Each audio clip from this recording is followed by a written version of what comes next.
बच्चों once again welcome back to A square academy. हमने last class में introduction देखा था, some basic concept of chemistry या मोल कॉन्सेप्ट, और मैंने आपसे कहा भी था कि अगले सेशन में हम स्टार्ट ही करेंगे व्हाट इज मोल, और मोल से ही स्टार्ट करेंगे। क्लियर है? तो जैसा मैंने कहा था, हेडिंग भी अपना बेटा यही है, मोल कॉन्सेप्ट, और इसमें से हम एक वर्ड लेते हैं मोल, और इसी को आज पढ़ाना ही है। और आज से टॉपिक भी चलेगा, इसी के आसपास हम घूमते रहेंगे। मोल पे आने से पहले मैं आपको कुछ और पढ़ाऊंगा ताकि आपको मोल आसान लग जाए। समझो मोल का ही पहले का एक कोई भाई होगा, जुड़वा भाई, जिसको तुम जानते हो बचपन से डजन के नाम से, या इसको दर्जन भी बोलते हैं। डजन बोलो या दर्जन बोलो, एक ही चीज है। अभी मैं तुमसे बोलूं डजन, तुमको कोई डिफिकल्टी महसूस हुई क्या? नहीं। क्यों? क्योंकि तुम जानते हो कि 1 डजन मतलब 12 पार्टिकल होते हैं। कोई भी चीज अगर 12 नंबर में आ जाए तो तुम उसको 12 पार्टिकल ना बोल करके तुम क्या बोल सकते हो उसको? क्या बोल सकते हो उसको? बोलोगे ना दर्जन। तो जब भी डजन का मतलब क्या हुआ बेटा?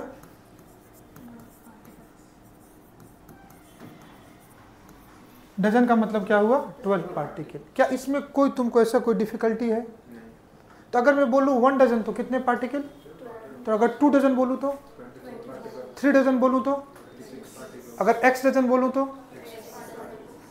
x पार्टिकल्स, या कितना? फिर से बोलता हूं, अगर मैं 1 डजन बोलूं 12 पार्टिकल, 2 डजन तो ऐसे बोलना 2 × 12। ये भी हो सकता है ना कि मैं तुमसे बोल दूं कि 64 डजन, तो बोलो मन में मल्टीप्लाई होगा क्या? नहीं। तो बेहतर है कि वो आंसर बोले जो हमेशा सिंपल हो। मनुष्य वैसे भी एक कामचोर प्राणी है, वो हमेशा नई नई टेक्नोलॉजी लाता है अपने एफर्ट को, मेहनत को बचाने के लिए। कभी भी टेक्नोलॉजी इसलिए आती है ना कि तुम अपने एफर्ट को बचा सको, हार्डवर्क को बचा सको, और हार्डवर्क रिड्यूस इसलिए करते हैं ताकि हम स्मार्ट वर्क कर सके। ये भी कह सकता हूँ स्मार्ट वर्क इसलिए करते हैं कि हार्डवर्क रिड्यूस हो जाए। अरे बोलो है ना। पहले लोग क्या करते थे?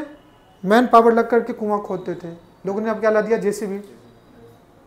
बोलना है ना, महीनों का काम दिन में कर देता है। तो वही लॉजिक लगाना। फिर से एक मौका देता हूँ, 1 डजन 12 पार्टिकल, तो 2 डजन 2 × 12, 3 डजन 4 डजन। अब बता x डजन, देखो एक्यूरेसी आई कि नहीं आई? अगर मैं बोलूं 12 डजन तो 12 × 12। डरना मत, जितने भी डजन बोलो उसको 12 से मल्टीप्लाई कर देना। अब मैं बोलूंगा 512 डजन, 512 × 12 पार्टिकल। बोलो ना हाय ना। तो कभी भी अगर मैं 1 डजन बोलता हूं तो 1 डजन मतलब 12 पार्टिकल। तो डजन अपने आप में एक यूनिट हो गया। डजन अपने आप में क्या हो गया?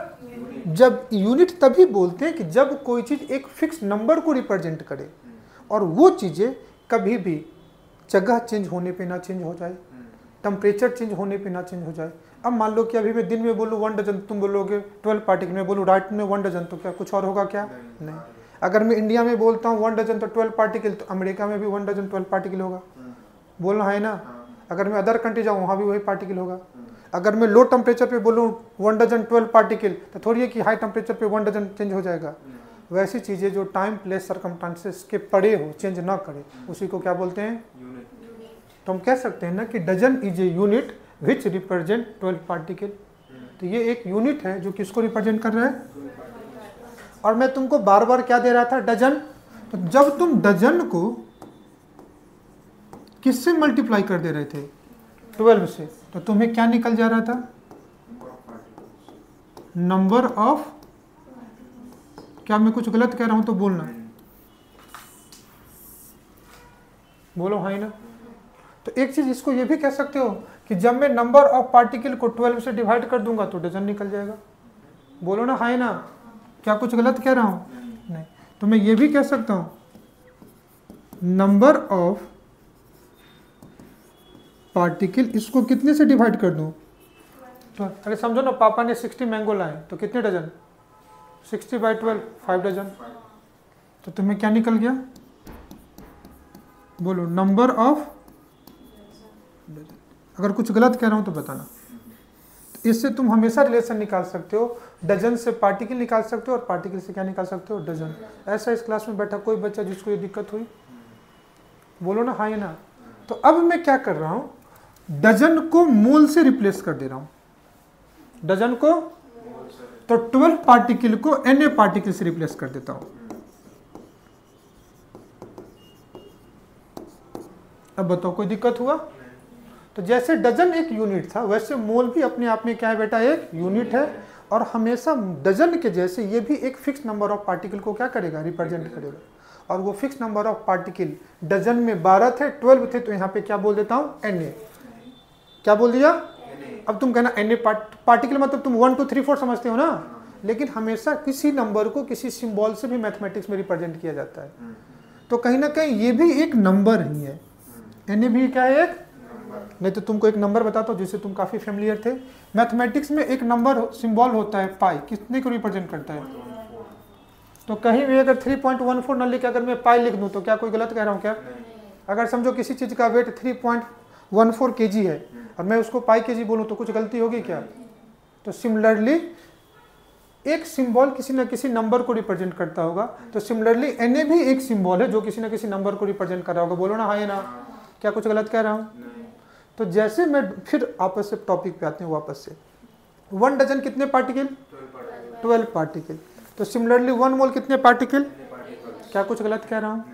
तो मैं इसके अगर मोल के डिफिनेशन को लिखूं तो मैं क्या लिख सकता हूँ, like dozen mole is a unit which represent a fixed number of particles। और ये फिक्स नंबर ऑफ पार्टिकल को हमने किससे रिप्रेजेंट कर दिया, और इस Na को हम लोग बोलते हैं, जैसे इसको क्या पढ़ते हो, पाई। ये सिंबल है, क्या पढ़ते हो, पाई। तो Na क्या है, सिंबल है, और इसको कुछ ना कुछ पढ़ना पड़ेगा। तो इसको क्या पढ़ेंगे, बोलना एवोगाड्रो नंबर। क्या पढ़ेंगे इसको, क्या पढ़ते इसको, एवोगाड्रो नंबर। क्या मेरी बात समझ में आ रही है? बोलो है ना? तो 2 चीज़ें तुम्हें बताना पड़ेगा। एक तो तुम मोल से फेमिलियर हो गए कि मोल अपने आप में क्या है, एक यूनिट है जो हमेशा एक फिक्स नंबर ऑफ पार्टिकल को क्या करेगा बेटा, रिप्रेजेंट करेगा। क्या मैं जो मैं बोल रहा हूँ समझ में आ रहा है नहीं आ रहा है? और वो फिक्स नंबर ऑफ पार्टिकल को किसी से रिप्रेजेंट करते हैं, Na, और Na को पढ़ते क्या है, एवोगाड्रो नंबर। अब जैसे ये पाई है सिंबल, तो रिप्रेजेंट किससे करते हैं, लिखते क्या है, पाई। लिखते क्या, सिंबल कुछ ऐसा है और वैल्यू कुछ अलग है। तो इस Na की भी कुछ ना कुछ वैल्यू होगी। अब मैं इस Na की वैल्यू को लिख देता हूँ, और ये जो वैल्यू ऑफ Na होती है, ये होती है 6.022 इंटू 10 के पावर 23। 10 के पावर 23। बोलो भाई ना? अगर कहीं पे ध्यान से देखना मैथ में बेटा, अगर 6.022 है तो इसको अप्रॉक्स में कितना लिख सकते हो? अरे 6.022 को अगर राउंड ऑफ करोगे तो 6 ही बोलोगे ना। तो इसको तो अप्रॉक्स में 6 बोल सकते हैं। बोलो हाँ ही ना? अप्रॉक्सीमेशन में तो इसको हम ये भी लिख सकते हैं 6 इंटू 10 के पावर 23। अब तुमको 10 के पावर 23 अपने आप में बहुत बड़ा एक नंबर है। जैसे देखो ना, 10 के पावर 3 को क्या बोलते हो, 1000। 10 के पावर 5 को क्या बोलते हो, लाख, 1 लाख। और ये 23 मिलियन ट्रिलियन से भी बहुत बड़ी वैल्यू होगी, इसलिए हम लोग इसको पावर के फॉर्म में लिखते हैं। 6.022 10 के पावर 23, ये किसकी वैल्यू हो गई, Na की वैल्यू हो गई। मैं यहाँ पे लिख देता हूँ जो वैल्यू, अगर पाई से कंपेयर करोगे तो Na की जो वैल्यू है ये 6.022 इंटू 10 के पावर 23। 6.022 को शॉर्ट में तुम 6 भी लिख सकते हो। क्या मेरी बात समझ में आ रही है? बोलो ना हाँ या ना? अब मैं तुमको बताता हूँ कि केमिस्ट्री में ये पार्टिकल क्या क्या हो सकता है। दिखा ना कि like dozen mole is a unit which represent a fix number of particle. तो ये पार्टिकल क्या क्या हो सकता है, ये पार्टिकल क्या क्या हो सकता है। अब क्या यहाँ पे मैंगो ले, बनाना ले, एप्पल ले, नहीं। तो क्या क्या हो सकता है जो तुमको क्वेश्चन के फॉर्मेट मिलेगा। तो या तो कोई एक क्या हो सकता है, एटम हो सकता है, या क्या हो सकता है, मॉलिक्यूल्स हो सकता है, या कोई क्या हो सकता है, कंपाउंड हो सकता है, या तो फंडामेंटल पार्टिकल इलेक्ट्रॉन्स हो सकता है, प्रोटॉन्स हो सकता है, न्यूट्रॉन्स हो सकता है, यही हो सकता है।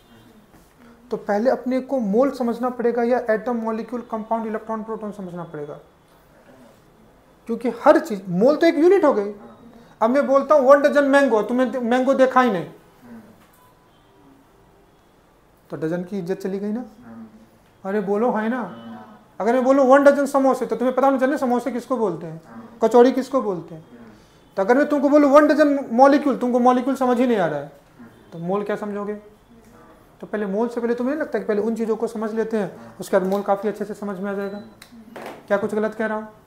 लेकिन तुम्हें मोल एक चीज़ तो समझ में आ गया है कि जैसे डजन अपने आप में एक यूनिट था और 12 पार्टिकल को रिप्रेजेंट करता है, वैसे मोल भी अपने आप में एक यूनिट है जो Na पार्टिकल को क्या करता है, रिप्रेजेंट करता है। ऐसी कोई बात जो तुम्हें नहीं समझ में आई हो। तो अब सबसे पहले हम लोग देखते हैं इसमें एटम से कहानी को शुरू करते हैं।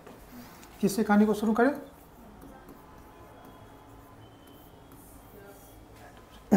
एटम क्या है? किसी भी डाल्टन्स, याद करो डाल्टन्स थ्योरी, किसी भी मैटर का सबसे छोटा फॉर्म है, स्मॉलेस्ट फॉर्म ऑफ क्या बेटा, मैटर। तो हम ये भी कह सकते इट इज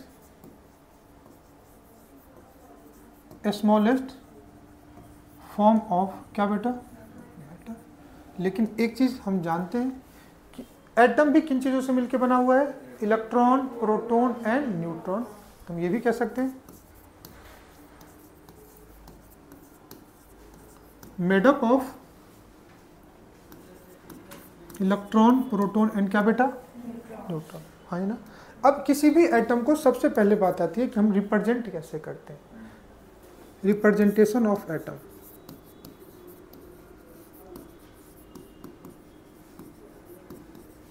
किसकी बात करते हैं, रिप्रेजेंटेशन ऑफ एटम की बात करते हैं। तो एटम को रिप्रेजेंट करने के लिए हम एक उसका सिंबल यूज करते हैं। क्या यूज करते हैं,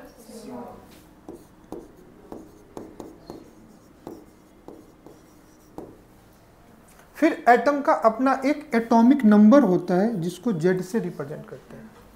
तो ये एक एटम का क्या हो गया,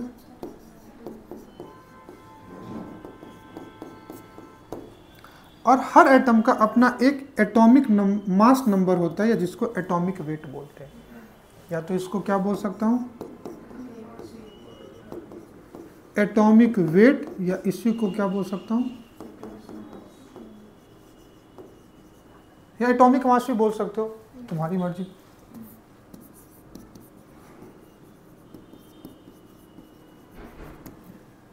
हर एटम का होता है, और एक उस एटम का अपना एक क्या होता है, नेम होता है। एक उस एटम का अपना क्या होता है, नेम होता है। ये धीरे धीरे हम वक्त के साथ सीखते रहेंगे। एक एग्जांपल तुम्हें बता देता हूं कि कैसे एटम को रिप्रेजेंट करते हैं। अगर एक एग्जांपल लूं तो मैं एक एग्जांपल लेता हूं, सोडियम। सोडियम एक हालांकि काफ़ी रिएक्टिव मेटल है, उतना रिएक्टिव से स्टार्ट नहीं करना चाहिए। सोडियम इतना रिएक्टिव है कि पानी में डाल दो तो पानी में भी आग लगा देता है, इसलिए उसको एयर की एब्सेंस में हम लोग रखते हैं, मतलब केरोसिन में डिप करके रखते हैं। पक्की बात। सोडियम, इसका अपना एक सिंबल होगा, क्या होगा, Na। एक एटॉमिक नंबर होगा, कितना होगा, 11, और एटॉमिक वेट कितना होता है, 23। इस टाइप से हम लोग किसी एलिमेंट को रिप्रेजेंट करते हैं। कभी कभी तुमको ऐसे भी दे दे, सोडियम 11 एंड 23, तो भी तुम समझना यही है। या कभी कभी ऐसे भी लिख दे, सोडियम 11 एंड 23, तो भी तुम समझ जाना कि नीचे की तरफ एटॉमिक नंबर है, ऊपर की तरफ क्या है, एटॉमिक वेट है। हर एलिमेंट का अपना एक सिंबल होता है, एक एटॉमिक नंबर होता है, दूसरा क्या होता है, एटॉमिक वेट होता है। पक्की बात। तीसरा, अगर एटम के बारे में थोड़ा सा और एक शॉर्ट इन्फॉर्मेशन ले तो एटम में 2 पार्ट होता है। एटम किस किस से मिलकर बना है, इलेक्ट्रॉन, प्रोटॉन, न्यूट्रॉन से। और एटम के 2 पार्ट होते हैं। क्योंकि ये सब चीज एक चैप्टर है अलग से, एटॉमिक स्ट्रक्चर वहां तुमको पढ़ना ही है, लेकिन यहाँ पे क्वेश्चन मिलेंगे तुमको इलेक्ट्रॉन्स के टर्म्स में, प्रोटॉन के टर्म्स में, न्यूट्रॉन के टर्म्स में, count total number of electron, proton, mass के टर्म्स में, नंबर के टर्म्स में। इसलिए तुम्हें मैं बताता हूँ एटम के 2 पार्ट क्या होते हैं। एक, हर एटम का अपना एक न्यूक्लियस होता है, और दूसरा एक एटम का होता है ऑर्बिट। जैसे तुम कहोगे सर अगर कोई स्ट्रक्चर से दिखाओ,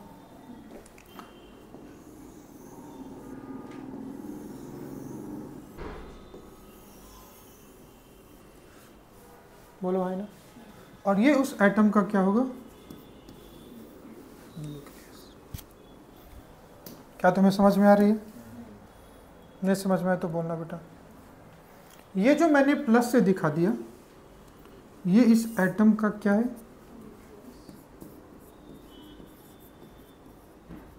न्यूक्लियस, और इसके बाहर जो ऐसे मैंने राउंड राउंड करके दिखाया है, ये एटम का क्या होता है? ऑर्बिट। बहुत सही बेटा, ये एटम का क्या है?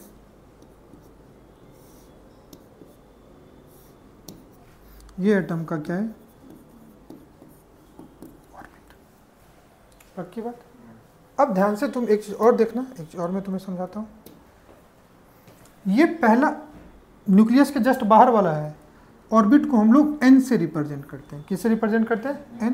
तो इसको n इज इक्वल टू क्या ले सकते हैं? 1, इसको n इज इक्वल टू 2, इसको n इज इक्वल टू 3। ऐसे भी बोल सकते हैं, first orbit, second orbit, third orbit. और बीच में जो है वो एटम का क्या है? न्यूक्लियस है। कोई दिक्कत इसमें? दिक्कत होगा तो बताना बेटा, अगर कोई दिक्कत नहीं तो फिर आराम से पढ़ते रहो। जो एटम का न्यूक्लियस है वो कैसा चार्ज होता है? तो तुम कहोगे ये पॉजिटिवली चार्ज होता है। बोलो हाँ ना। और ऑर्बिट में क्या प्रेजेंट होते हैं? ध्यान से देखना। तो ऑर्बिट में प्रेजेंट होते हैं इलेक्ट्रॉन। ऑर्बिट में क्या प्रेजेंट होते हैं? इलेक्ट्रॉन। और न्यूक्लियस में क्या प्रेजेंट होते हैं? प्रोटॉन्स। और क्या प्रेजेंट होते हैं? बोलो हाँ ही ना। और प्रोटॉन और न्यूट्रॉन्स को अगर एक साथ बोलना हो तो उसको हम लोग क्या बोलते हैं?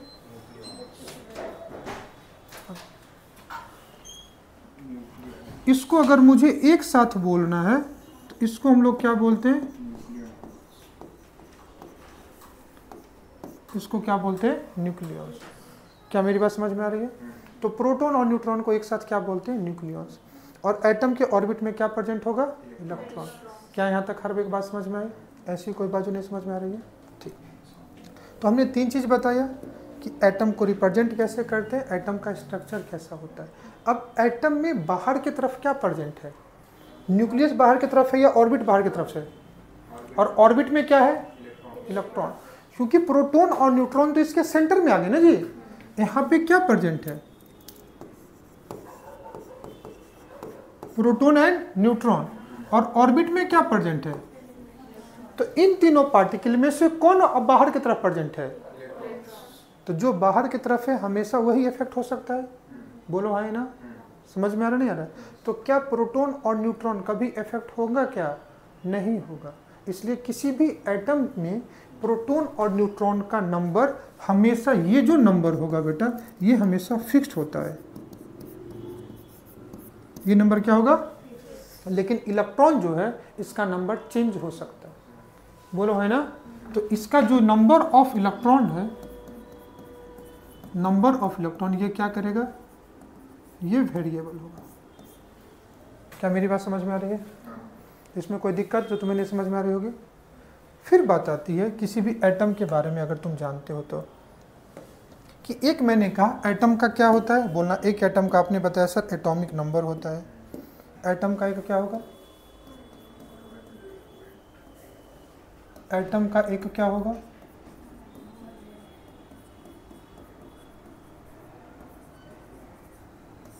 एटॉमिक नंबर, जिसको किससे रिप्रेजेंट करते हैं?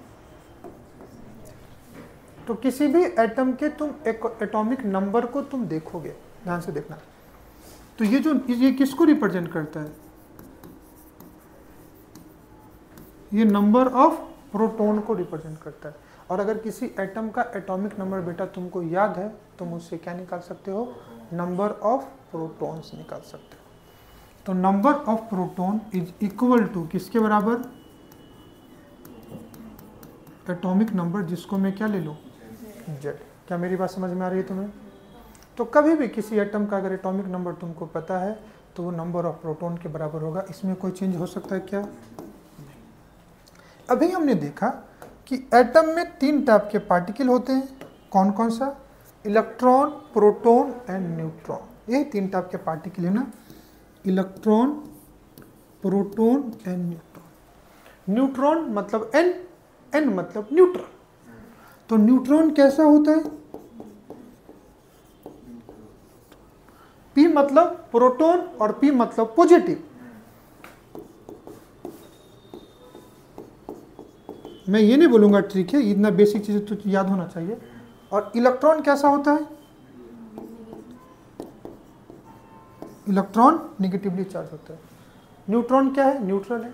तो अगर कोई एटम न्यूट्रल है दिया, न्यूट्रल मतलब क्या कि उस पर कोई चार्ज वगैरह नहीं हो, ना तो प्लस हो ना तो माइनस हो। अगर प्लस और माइनस एटम पे लिख दूं तो वो आयन को रिप्रेजेंट करता है। किसको रिप्रेजेंट करता है? आयंस को। तो अगर कोई न्यूट्रल एटम है, इसका मतलब जितने प्रोटॉन है उतने ही इलेक्ट्रॉन होंगे। बोलो भाई ना। समझो, एक एग्जाम्पल मैं लेता हूँ, उस एग्जाम्पल को तुमको समझाता हूँ। फॉर एग्जाम्पल क्या ना बेटा, यहाँ पे कुछ ज़्यादा एग्जाम्पल से ही समझना है। हमने एक एलिमेंट ले लिया कार्बन, सिंबल ले लिया 6, एटॉमिक नंबर 6, एटॉमिक वेट। अभी इनिशियली या तो तुम देखते देखते सीख जाओगे, या तो मैं तुमको एक टेबल ही 30 तक बनवा दूंगा। बोलो ना। अब इस केस में ये क्या है? जेड।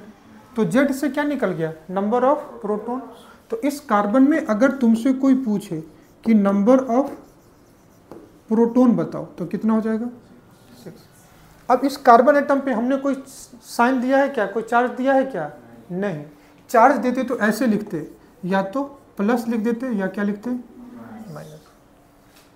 जरूरी नहीं कि हमेशा एक ही चार्ज हो, अगर ऐसे भी दे सकता था C+2 मतलब 2 पॉजिटिव चार्ज है, C-3 मतलब 3 नेगेटिव चार्ज है। और अगर कुछ नहीं दिया हुआ है तो वो क्या है? न्यूट्रल। अगर कुछ नहीं लिखा हुआ है तो हम उसको क्या समझेंगे? न्यूट्रल। तो यहाँ पे कार्बन न्यूट्रल है। तो न्यूट्रल तभी होंगे ना कि जब इसका पॉजिटिव और नेगेटिव क्या होना चाहिए? इक्वल होना चाहिए। प्रोटॉन कितना है? 6। तो इसका मतलब इलेक्ट्रॉन भी 6 होने चाहिए, तभी तो 6 + 6 माइनस को क्या करेगा? बैलेंस करेगा। बोलो ना, है ना। तो अगर न्यूट्रल एटम है, for a neutral atom, for a neutral atom, तो न्यूट्रल एटम होने के लिए जितना पॉजिटिव चार्ज उतना ही क्या होना चाहिए? नेगेटिव। तो इस केस में number of negative charge is equal to क्या होगा? Number of positive charge. तो नंबर ऑफ पॉजिटिव चार्ज क्या है? प्रोटॉन। तो कहीं ना कहीं नंबर ऑफ नेगेटिव मतलब नंबर ऑफ इलेक्ट्रॉन बराबर होगा किसके? नंबर ऑफ प्रोटॉन के। क्या कुछ गलत कह रहा हूं? और नंबर ऑफ प्रोटॉन किसके बराबर है? जेड। तो सीधा सीधा किसके बराबर हो जाएगा? बोलो ना, हाँ या ना। तो कार्बन के केस में अगर नंबर ऑफ प्रोटॉन 6 है, क्योंकि एटॉमिक नंबर 6 है, तो इलेक्ट्रॉन भी कितना हो जाएगा? क्या मेरी बात समझ में आ रही है? नहीं आ रही है? तो इस केस में, कार्बन के केस में, अब मैं यहाँ लिख देता हूँ नंबर ऑफ इलेक्ट्रॉन भी कितना हो गया? क्या मेरी बात समझ में आ गई? तो अगर न्यूट्रल एटम है तो उसमें जितने पॉजिटिव होंगे उतने ही क्या होंगे? और पॉजिटिव किसके बराबर होगा? प्रोटॉन के बराबर होगा, और प्रोटॉन एटॉमिक नंबर के बराबर होता है। अगर कार्बन के केस में अगर तुमको समझना है तो ऐसे समझो, ये एक कार्बन है, तो इसके पास 6 पॉजिटिव थे, तो निगेटिव भी कितने हैं? और ओवरऑल ये कैसा हो गया?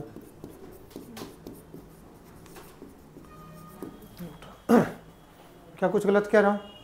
क्या मेरी बात समझ में आ रही है? दूसरा, अब हमने प्रीवियस लेक्चर से क्या देखा? जाओ।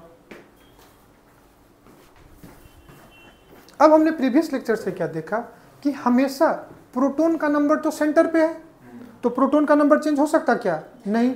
तो चेंज किसका होगा? बोलो, इलेक्ट्रॉन का। हमेशा लॉस और गेन किसका हो सकता है? क्या प्रोटॉन का लॉस और गेन होगा क्या? अब तुमको दिख गया? नहीं। ये आधार नंबर के जैसा है, कितनी बार भी अपडेट कराओ, एड्रेस हो, मोबाइल नंबर हो, आधार नंबर चेंज नहीं होता है। तो प्रोटॉन और न्यूट्रॉन का नंबर तो चेंज होगा नहीं।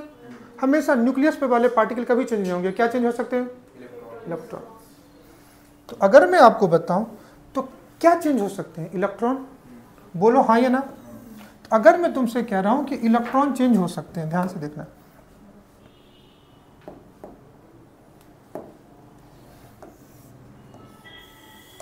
अगर मैं तुमसे क्या कह रहा हूं? इलेक्ट्रॉन चेंज हो सकते हैं, तो चेंज का मतलब क्या? ध्यान से समझना। Number of proton and neutron will not change. Only किसका नंबर चेंज हो सकता है? Only number of electron will क्या बेटा? अब what do mean by change? किसी चीज का गेन होना भी चेंज कहता है, किसी चीज का लॉस भी होना चेंज हो सकता है।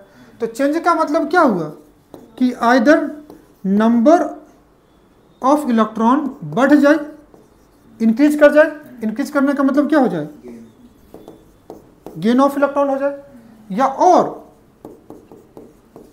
नंबर ऑफ इलेक्ट्रॉन क्या हो जाए, डिक्रीज, डिक्रीज का मतलब क्या हो जाए, लॉस।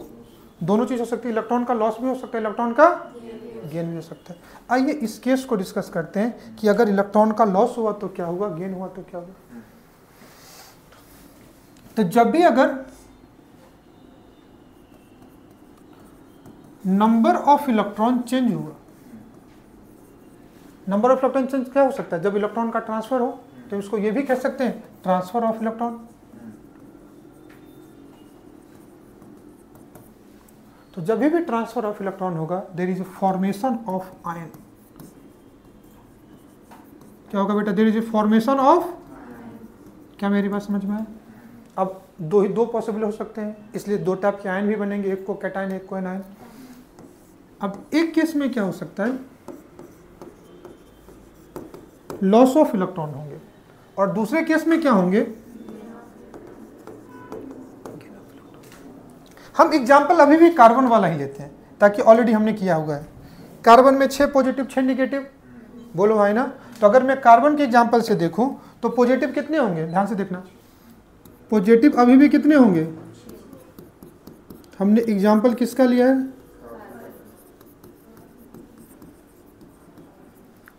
अब इलेक्ट्रॉन का हमने लॉस किया, तो उस केस में नंबर ऑफ इलेक्ट्रॉन कमेगा या बढ़ेगा, कम होगा। तो लॉस का मतलब हुआ नंबर ऑफ इलेक्ट्रॉन क्या होगा, डिक्रीज करेगा। तो अब इलेक्ट्रॉन कितने लिख दूं,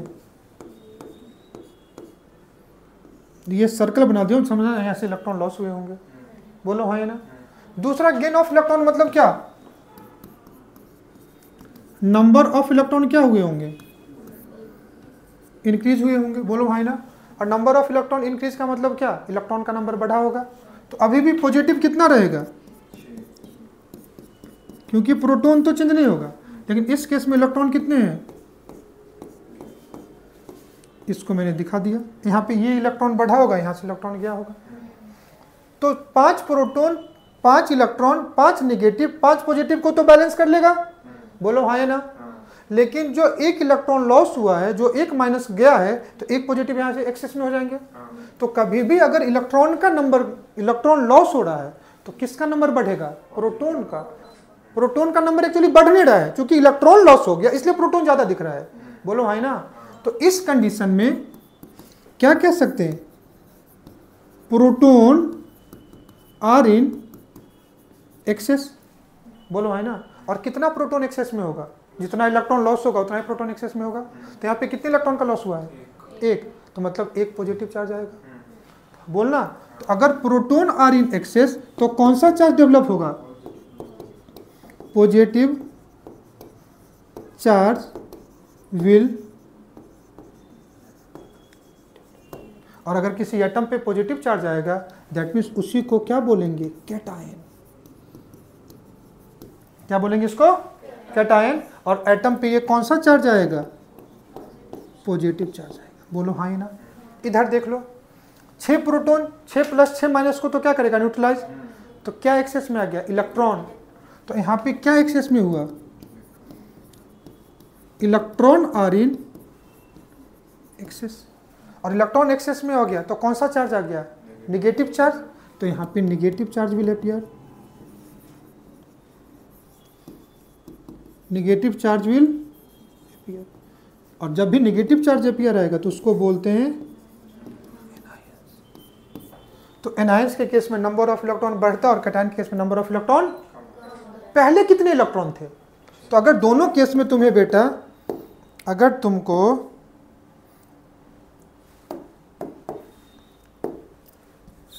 दोनों केस में अगर तुमको नंबर ऑफ इलेक्ट्रॉन निकालना पड़े, number of electron in cation,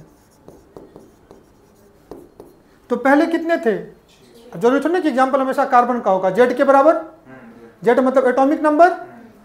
तो पहले कितने थे, एटॉमिक नंबर। अब जितने लॉस होंगे उतने चार्ज आएंगे, तो क्या लिख सकता हूं, जेड माइनस चार्ज लिख दो सीधा सीधा। तो इस केस में कितना हो जाएगा, बोलो हाँ या ना। अरे कार्बन के केस में अगर एक लॉस हुआ है तो इस केस में क्या लिखोगे, कार्बन को C प्लस, और यहाँ क्या लिखोगे C माइनस। एक प्लस चार्ज है तो एक बढ़ा होगा, तो कैटायन में लॉस ऑफ इलेक्ट्रॉन हो रहा है तो इलेक्ट्रॉन कमेगा कितना, जितना चार्ज आएगा। और अगर एनायन के केस में बोलूं, number of electron, number of electron किस में बेटा, एनायन में, तो बढ़ेगा किस में, जेड में बढ़ेगा ना, तो कितना बढ़ा होगा, जितना चार्ज आया होगा, तो क्या होगा, जेड प्लस चार्ज। ये मैं तुम कहोगे कि सर आप तो पढ़ाने वाले थे मोल कॉन्सेप्ट, अभी ये क्यों बता रहे हो। अब तुमसे क्वेश्चन दे देगा कि मान लो कार्बन का वेट दे दिया, बोलेगा कितने नंबर ऑफ इलेक्ट्रॉन है, तो कार्बन निकाल लोगे तुम मोल कॉन्सेप्ट से। अब पता तो होना चाहिए ना कि कार्बन में इलेक्ट्रॉन कितने हैं, तभी तो नंबर ऑफ इलेक्ट्रॉन निकालोगे ना। तो मोल से रिलेटेड कुछ भी चीज़ें पूछ सकता है, इसलिए मैं तुमको इनिशियली बताया कि किसी भी एटम का सिंबल, एटॉमिक नंबर और एटॉमिक वेट तुम पता है तो उससे रिलेटेड इलेक्ट्रॉन प्रोटॉन का नंबर कैसे निकाल सकते हो। क्या चाहे C प्लस हो या C माइनस हो, क्या नंबर ऑफ प्रोटॉन चेंज करेगा, क्या नहीं करेगा, सिर्फ किसका नंबर चेंज होगा, ताकि लॉस और गेन हमेशा इलेक्ट्रॉन का होता है। एक ही चीज बचा जो लास्ट में 2 मिनट में मैं कंक्लूड कर देता हूँ, रिप्रेजेंट करते हैं इसी को, क्या कहा था, मास नंबर। तो ये हमेशा रिप्रेजेंट करता है नंबर ऑफ प्रोटॉन प्लस किसको बेटा, नंबर ऑफ न्यूट्रॉन को, या सीधा सीधा बोल दूं तो ये रिप्रेजेंट करता है नंबर ऑफ न्यूक्लियस को। तो हमेशा किसी एटम का जो ए होता है, एटॉमिक वेट ये होता है, तो ये हमेशा नंबर ऑफ प्रोटॉन प्लस किसको बेटा, नंबर ऑफ न्यूट्रॉन को रिप्रेजेंट करता है। और नंबर ऑफ प्रोटॉन को आप क्या लिख सकते हो, जेड। तो ए इज इक्वल टू क्या आ गया, Z plus number of neutron. तो अब आपको नंबर ऑफ न्यूट्रॉन निकालना पड़े तो सीधा सीधा क्या करोगे, A minus Z, atomic weight minus atomic number. मैं लिख देता हूं, atomic weight minus atomic number, ये क्या निकल गया, नंबर ऑफ न्यूट्रॉन। तो 3 ही फंडामेंटल पार्टिकल पढ़े, कौन कौन सा, electron, proton and neutron. Proton हमेशा किसके बराबर, जेड के, न्यूट्रॉन किसके बराबर, अब ये क्या करेगा, चेंज कर सकता है, न्यूट्रल है तो जेड के बराबर, कैटायन है तो जेड से कम होगा, एनायन है तो जेड से क्या होगा। क्या मेरी बात समझ में आ रही है। इसी पे बेस्ड हम लोग अगले क्लास में क्वेश्चन करेंगे। क्लियर है बेटा। मिलते हैं नेक्स्ट लेक्चर में जहाँ पे हम लोग एटम से रिलेटेड क्वेश्चन करेंगे, number of electron proton neutron से करेंगे, और ये इलेक्ट्रॉन प्रोटॉन न्यूट्रॉन के और फंडामेंटल पार्ट इन्फॉर्मेशन को पढ़ेंगे कि इसका चार्ज कितना है, इसका मास कितना होता है। क्लियर है। आज के लिए यहीं तक, मिलते हैं बेटा नेक्स्ट क्लास में। Thank you and bye bye.